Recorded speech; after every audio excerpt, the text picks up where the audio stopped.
Hey guys, welcome everyone in this lecture, जहाँ पे आज हम बात करने वाले हैं आर्किमिडीज प्रिंसिपल के बारे में और रिलेटिव डेंसिटी के बारे में। आज हमारे ये दो मेन टॉपिक होंगे क्लास 9th का फ्लोटेशन चैप्टर।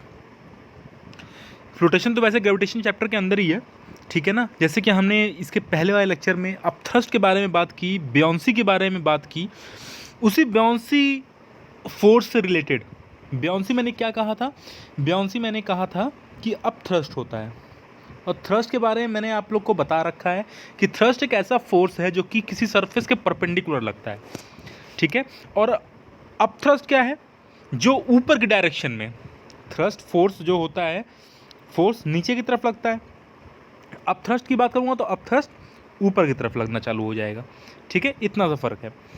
अब जब आर्किमिडीज प्रिंसिपल के बारे में आते हैं, ठीक है ना, तो आर्किमिडीज प्रिंसिपल ये कहता है, आर्किमिडीज एक साइंटिस्ट थे, ठीक है ना, जिनके नाम पे ये लॉ पड़ा है।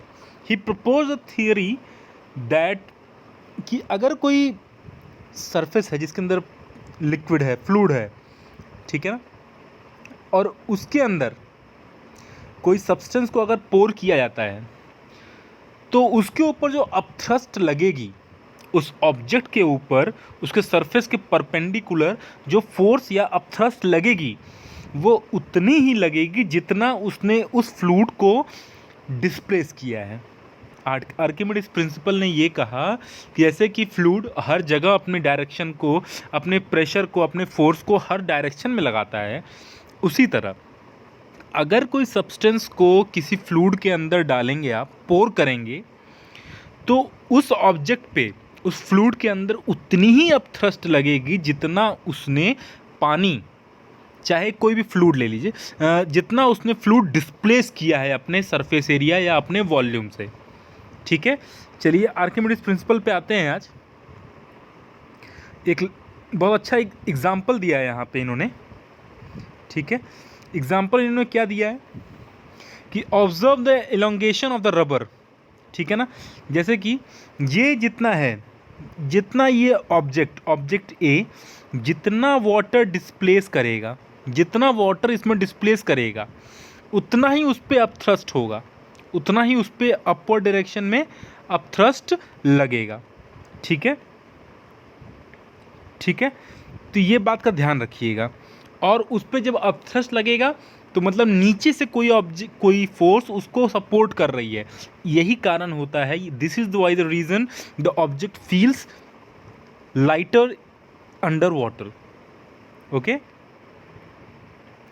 ठीक है। Observe the elongation of the rubber string due to the weight of the piece of stone suspended from it in air. The elongation decreases as the stone is immersed in water, ठीक है। ये तो इस elongation decrease क्यों होता है?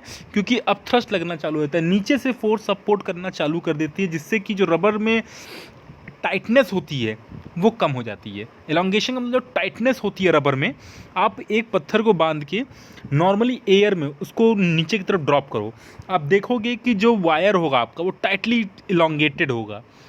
जैसे ही आप उसको पानी में डालते हो, जैसे आप उसको पानी में डालते हो, छोटा कोई पत्थर लीजिएगा, स्टोन लीजिएगा, चाहे कोई भी मटेरियल लीजिएगा, उसको आप पानी में डालिए, यू विल सी दैट कि द रबर्स और रबर, और यू कैन से दैट कोई भी रॉड, थिक थ्रेड, वो इलोंगेटेड नहीं रहेगा, उसके में लूजनेस आ जाएगी, ठीक है। You will find that the elongated of the string और the reading of the balance decreases, reading of the balance decreases as the stone is gradually lowered in the water. However, no further changes is absorbed once the stone get fully immersed in water. जैसे ही आप उसको पानी में डालना start करोगे, जैसे मैंने कहा पानी में डालना स्टार्ट करोगे, उसमें इलोंगेशन थोड़ी कम आएगी, लेकिन जैसे ही उसने पानी को अपथ्रस्ट लगना इक्वल हुआ, जितना उसने लिक्विड को डिस्प्लेस किया, जितना उसका अपथ्रस्ट लगना हुआ, जब वो इक्वल हो जाएगा तो फिर से वही पोजीशन आ जाएगी, ठीक है। We know that the elongation produced in the string और the spring balance is due to the weight of the stone. Since the extension decrease once the stone is lowered in water, it means that some force acts on the stone in upward direction as a result the net force on the string decreases and the elongation also decreases, जैसे कि जो upthrust के बारे में कहा। The upward force exerted by water is known as the force of बियॉन्सी।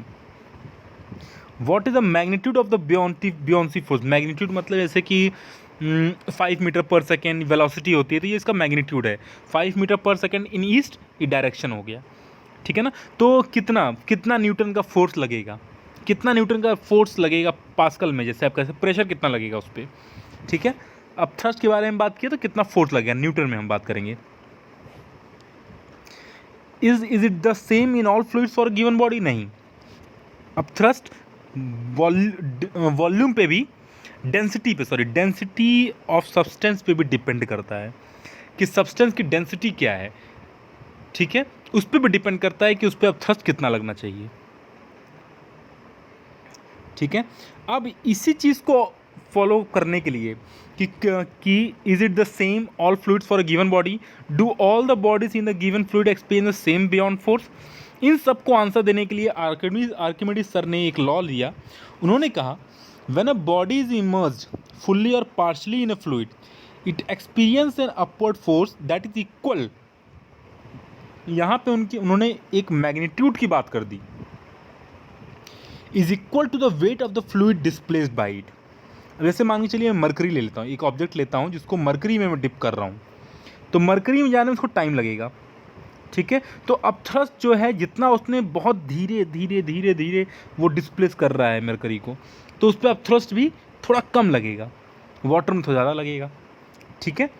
तो ये चीज़ उन्होंने कही, आर्किमिडीज सर ने यही चीज़ कहा कि जितना वो अपने फ्लूइड को डिस्प्लेस करेगा, जितना वो फ्लूइड को डिस्प्लेस करेगा उतना ही उस पर अब थ्रस्ट लगेगा। ये आर्किमिडीज प्रिंसिपल था।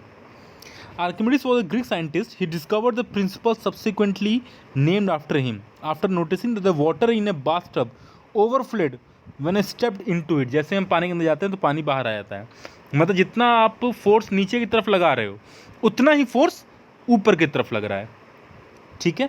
He ran through the streets shouting eureka.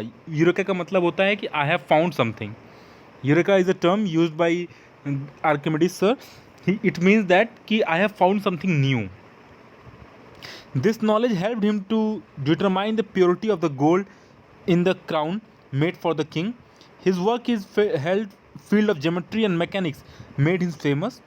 His understanding of levers, pulleys, wheel and axle helped the Greek army in its war and Roman army.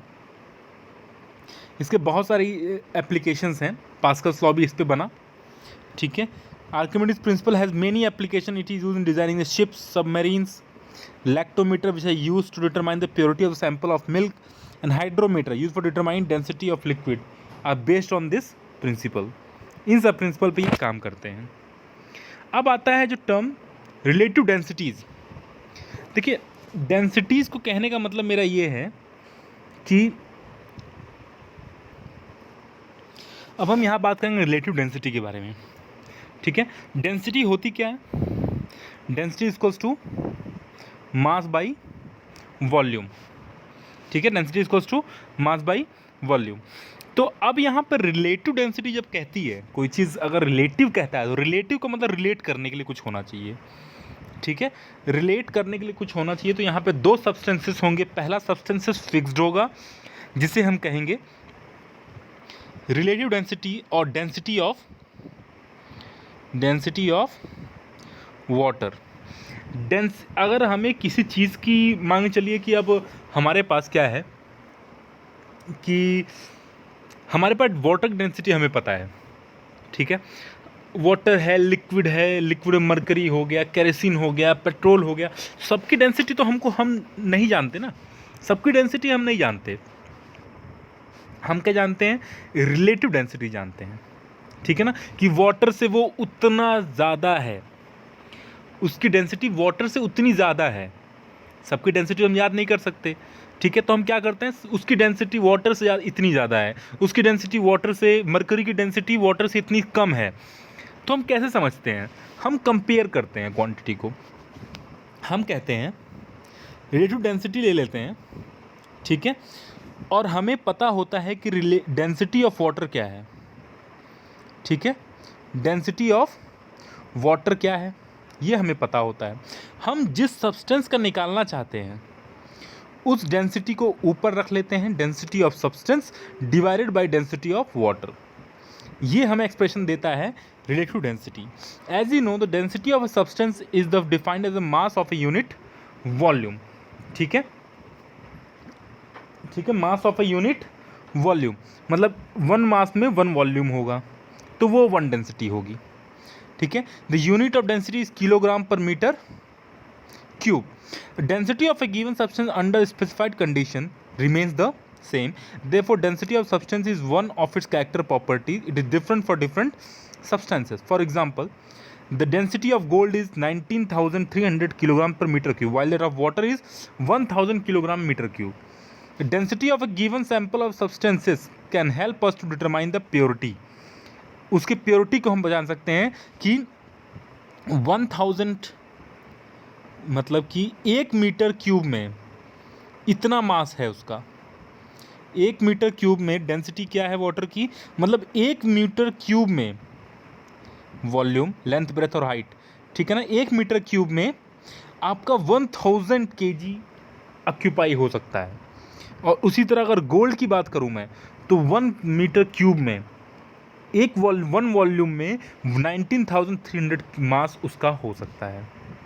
ठीक है, it is often convenient to express density of substance in comparison with that of water. हम water से उसको comparison कर लेते हैं और ये पता चल जाता है उससे कि वो सब्सटेंस कितना अच्छा है वाटर से, कितना कंपैरेबल है वाटर से, और इसका कोई रेशियो नहीं है because it have no unit. ठीक है, हम इसको कंपैरिजन करने के लिए निकालते हैं। ठीक है, अब हमें अगर मान लीजिए एक क्वेश्चन दिया गया यहाँ पे, इसको देख लेते हैं पहले जिससे आपको क्लियर हो जाएगा ये। Relative density of silver is this. The density of water is this. What is the density of silver in SI unit? Relative density दे दी जाती है, ठीक है, कि वाटर से वो उतना ज़्यादा है। तो जैसे कि मैंने कहा आपको उसकी डेंसिटी नहीं पता सॉरी आजकल ऐसा लग रहा है कि टंग स्लिप हो रही है, कोई नहीं। डेंसिटी ऑफ सिल्वर आपको पता है, sorry density of silver, relative density silver का पता है। डेंसिटी ऑफ वाटर पता है आपको कि 1000 किलोग्राम पर मीटर क्यूब है। आपको डेंसिटी ऑफ सिल्वर निकालना है, इजी हो जाएगा। आप इन दोनों को मल्टीप्लाई कर लोगे, आपको डेंसिटी ऑफ सिल्वर पता चल जाएगी। डेंसिटी ऑफ सिल्वर पता चल जाएगी कि उसकी डेंसिटी कितनी है। ठीक है, तो इसीलिए आपको रिलेटिव डेंसिटी पता होना चाहिए। अगर रिलेटिव डेंसिटी आपको पता है, अगर आपको रिलेटिव डेंसिटी पता है किसी भी सब्सटेंस का, ठीक है, तो आप किसी भी सब्सटेंस का डेंसिटी निकाल सकते हो। ठीक है, डेंसिटी आप बहुत आराम से निकाल सकते हो। तो ये फ्लोटेशन का आखिरी लेक्चर था। I hope so I am clear with the term Archimedes principle. ठीक है, और रिलेटिव डेंसिटी क्या होती है। It has no unit because ये कंपैरिजन यूनिट है, ये कंपैरेटिबल क्वांटिटी है, इसका कोई यूनिट नहीं है। सो तब तक के लिए पढ़ते रहिए। Have a nice day.